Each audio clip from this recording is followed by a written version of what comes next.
Estas personas tenían una cosa en común. Sabes, ellos sabían que lo llevaban dentro. Sabían que podían ser algo más allá de donde estaban. Estaban dispuestos a dedicar su tiempo, sus energías para superarse, lo que realmente podrías lograr con más habilidades. Es simplemente asombroso. Así que me gustaría contarles un par de historias cortas y tal vez saquemos un par de lecciones de ellas. Me gustaría contarles sobre dos mujeres que cada una vendió un negocio a Berkshire Hathaway, en realidad a mí, por muchos, muchos, muchos millones de dólares. Ambas empezaron con $2,500. Por coincidencia, era exactamente la misma cantidad. Era todo lo que tenían en el mundo. Y una de ellas era una mujer que llegó a Seattle en 1917, no podía hablar ni una palabra de inglés y tenía una etiqueta colgada al cuello. La etiqueta decía Fort Dodge, Iowa. La Cruz Roja la llevó a Fort Dodge, donde se reunió con su esposo, quien había llegado al país un par de años antes. Y vivió en Fort Dodge durante 2 años, y como ella misma decía, se sentía como una tonta. No podía aprender el idioma, no podía aprender ni una palabra, así que ella y su esposo decidieron mudarse a Omaha. Así que llegaron a Omaha en 1919 y allí encontró una pequeña colonia de judíos rusos, por lo que empezó a sentirse más en casa. Y luego, cuando su hija mayor empezó a ir a la escuela, ella volvía a casa, esta hija, Frances, y le enseñaba a su madre las palabras que había aprendido ese día en la escuela. Y esta mujer, Rose Blumkin, pasó 20 años ahorrando dinero, trayendo primero a sus hermanos, luego a su madre y a su padre, $50 cada vez. Vendía ropa usada para lograrlo. Tuvo 4 hijos durante ese periodo. Y para 1937, después de 20 años, había ahorrado $2,500. Fue a Chicago y compró lo que pudo de muebles. Su sueño siempre había sido abrir una tienda de muebles. Y esta mujer, Sin, que nunca había ido a la escuela ni un solo día en su vida, con $2,500, pero con el mismo espíritu que tienen las personas en esta sala de tener un sueño y trabajar para lograrlo, construyó un negocio que me vendió en 1983 por aproximadamente $60 millones y que el año pasado hizo negocios por $1,500 millones. La cuarta generación está trabajando en ese negocio. Esta mujer, Rose Blumkin, trabajó para mí hasta que tenía 103 años y luego ella, no estoy, luego se retiró y murió al año siguiente, lo cual es una lección para todos los gerentes de Berkshire sobre la jubilación prematura, ¿saben? Nada, no se puede saber lo que va a pasar, pero la señora B con sus 2,500, un dato más sobre ella, no sabía leer ni escribir y entró en el negocio de los muebles y no aportó nada único en cuanto a muebles, pero sí trajo una determinación para tener éxito. Ella sabía que podía trabajar más que cualquier otra persona. Se preocupaba por sus clientes. Trabajaba con márgenes brutos muy bajos, pero construyó este negocio increíble. Y vi a otra mujer que hizo algo similar con 2,500 y le pagué cientos de millones de dólares por su negocio. Así que decidí ir a la fuente y encontrar a estas personas antes, ya saben, mientras yo, no quiero que ustedes vengan a mí pidiéndome cientos de millones de dólares. Me gustaría unirme a ustedes, mucho antes. Así que he seguido a este grupo y hoy me gustaría contarles sobre otro pequeño empresario. A esta persona fui a comprarle su negocio y él me rechazó, lo cual fue muy inteligente. Pero este era un hombre que nació unos 8 años antes que yo. Nació en 1922. Lo llamaremos Jack, vivía en el Medio Oeste. Era bastante buen atleta, no le gustaba mucho la escuela, y les voy a contar algo desde el principio de la historia. Quizás puedan adivinar quién era este tipo. La empresa que él construyó contrata a más graduados universitarios cada año que cualquier otra empresa en los Estados Unidos.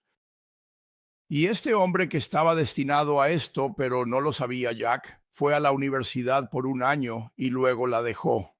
Realmente no estaba tan interesado en la escuela.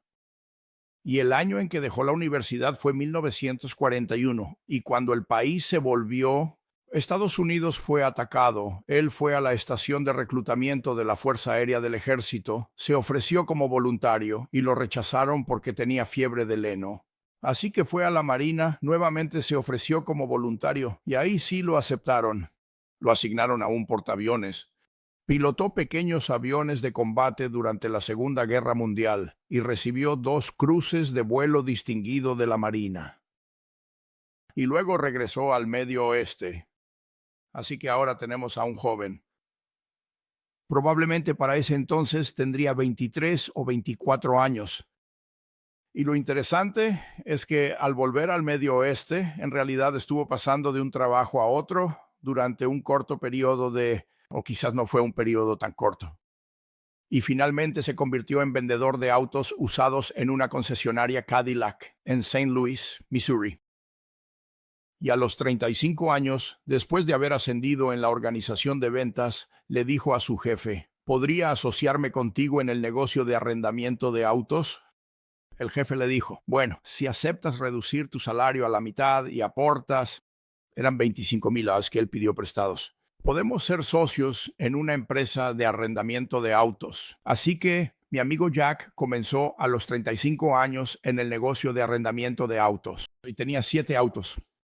El negocio iba bastante lento. De hecho, una de las cosas que hacía era que cada vez que sonaba el teléfono, lo dejaba sonar 3 o 4 veces para que la gente pensara que estaba muy ocupado contestando otras llamadas. Y por supuesto era la única llamada que iba a recibir en todo el día. Así que su primer emprendimiento estuvo bien, pero realmente no iba a llegar a ningún lado. Y hay una lección en esto para todos nosotros. A los 40 años decidió que con 17 vehículos, 17 autos, iba a entrar en competencia en el negocio de alquiler de autos. Así que ahora está enfrentándose a Hertz, Avis, National y compañías similares que tienen cientos y cientos de miles de autos, y él solo tiene 17 autos. Y sus autos no son diferentes a los de ellos, es decir, los compra a General Motors, Ford o Chrysler y no puede conseguir ubicaciones en los aeropuertos. Esas compañías ya las tienen todas aseguradas. Pero él estaba decidido a que básicamente le ofrecería al cliente. No puede ofrecerles un auto diferente, pero sí puede ofrecerles un servicio más amable del que hayan visto jamás. Así que fundó la empresa, la nombró en honor al acorazado desde el que voló en el Pacífico, que era el USS Enterprise, y falleció hace aproximadamente un año y medio.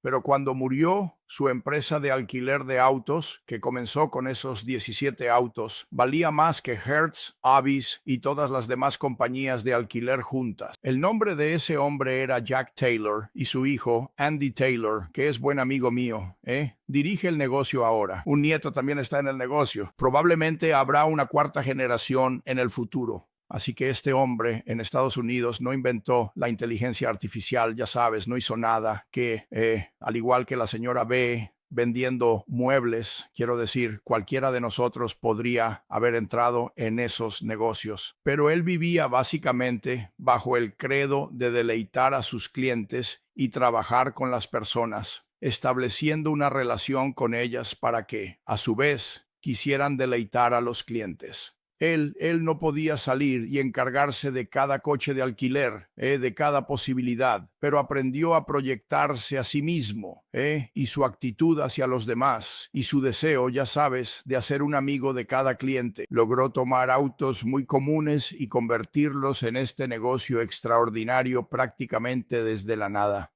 Y eso ilustra varios puntos. Uno es que no necesariamente lo haces bien, exactamente bien, la primera vez.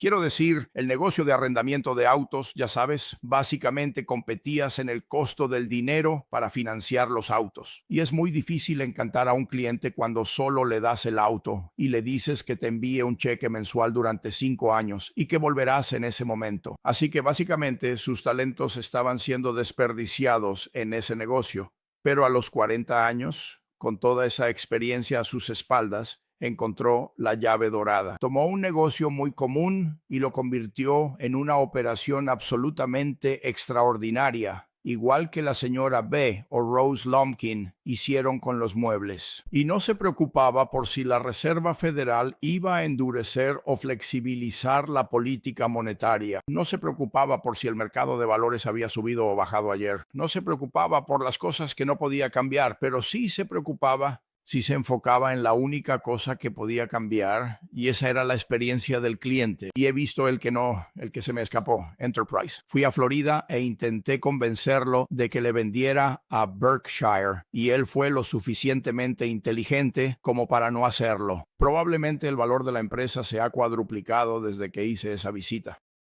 Pero él fue lo suficientemente inteligente como para ver que encontraría ese negocio. Henry Ford, como tal vez sepan, fracasó 2 veces antes de fundar la Ford Motor Company en 1903. Quiero decir, la prueba no es si tienes la mejor idea de negocio del mundo en el primer intento. La prueba es si sigues aprendiendo a medida que avanzas, cuáles son tus fortalezas y qué puedes hacer por tus clientes, qué puedes aportar especialmente a la fiesta. Y para lograr eso, necesitas la educación que sé que recibiste a través de 10,000 small businesses, pero también necesitas un deseo genuino, día tras día, de deleitar al cliente. He visto muchos negocios, pero nunca he visto uno que deleite al cliente y que no tenga éxito. Es decir, lo que quieres es que ese cliente al día siguiente, cuando piense, quiero rentar un auto o quiero comprar algún mueble, ¿qué es lo que pasa por su mente? Sabes, es el lugar donde han tenido una gran experiencia. No sé cuánto pagué por esta corbata. De hecho, probablemente alguien me la regaló, pero para los fines de este discurso diré que no tengo idea, pero o la camisa que llevo puesta o esto, pero sí sé que recordaré cómo me trataron cuando la compré. Es decir, uno olvida el precio con el tiempo, pero nunca olvida si tuvo una buena experiencia o una mala experiencia al comprar. Y te costará encontrar a alguien que haya tenido una experiencia maravillosa, una experiencia realmente satisfactoria al comprar algo que no vaya a regresar. Y de manera similar, si el recuerdo es de grosería, de falta de interés, de indiferencia o cualquier otra cosa negativa, por ejemplo, en esos casos realmente nunca van a regresar. Y como dueño de un pequeño negocio, a medida que creces, no solo tienes que ser capaz de proyectar ese interés en el bienestar de las personas y en complacerlas tú mismo, sino que también tienes que lograrlo a través de otras personas. Y no podrás lograrlo a través de personas que a su vez no sientan que están siendo tratadas de manera justa, que sus opiniones no están siendo apropiadamente consideradas. Así que realmente tienes que aprender a multiplicarte a través de otras personas. Y les aconsejo a los jóvenes que vienen a Omaha, tenemos varias clases, y la clave es, sin duda, en cuanto a tu vida personal, la decisión más importante que puedes tomar, que tomarás, es la pareja que la mayoría de ustedes probablemente tendrá. Y es muy importante rodearte de personas que sean mejores que tú. Vas a avanzar en la dirección de las personas con las que te asocias. Así que si constantemente he tenido muchísima suerte en ese sentido. Quiero decir, he tenido maestros y amigos y una pareja que realmente era mejor persona que yo. Y tuve el suficiente sentido común para aprender de estas personas que la vida iba mejor si uno se comportaba mejor. Eso me llevó un tiempo. Así que les aconsejo que busquen como pareja de negocios, pareja de vida o lo que sea, a personas que realmente sean un ejemplo para ustedes, en lugar de alguien a quien crean que necesitan corregir ustedes mismos. Y reglas simples como esa, deleitar a los clientes, trabajar a través de otras personas, asociarse con personas que te impulsen a seguir un mejor camino del que podrías haber tomado, te llevarán tan lejos en la vida que, cuesta creerlo. Quiero decir, llevaron a Rose Bumpan, que no podía hablar ni una palabra de inglés, no sabía leer ni escribir, y la llevaron a lo que hoy es un negocio de $1,500 millones. Y por cierto, no se ha invertido más dinero desde los $2,500. Esa ha sido la totalidad del capital aportado a Nebraska Furniture Mart. Y creo que si miraras Enterprise, no conozco sus libros de la misma manera, pero supongo que muy poco capital propio se ha añadido a Enterprise a lo largo de los años. El negocio se construyó sobre sí mismo. Así que quiero decirles que admiro enormemente a este grupo. Cuando conocí a la clase del doctor Mello el 22 de septiembre, hace 8 años, estaba emocionado. Y admiro a las personas que están haciendo lo que ustedes han hecho. Ustedes, ya saben, trabajan duro en su empleo y al mismo tiempo asumieron un esfuerzo adicional, realmente mucho trabajo duro, para mejorar sus habilidades. El 99% se gradúa, quiero decir, es una estadística asombrosa. Y Wow. estoy viendo a 2.200 personas aquí a quienes admiro. Estoy animándolos y puedo decirles que lo mejor está por venir. Gracias. Gracias.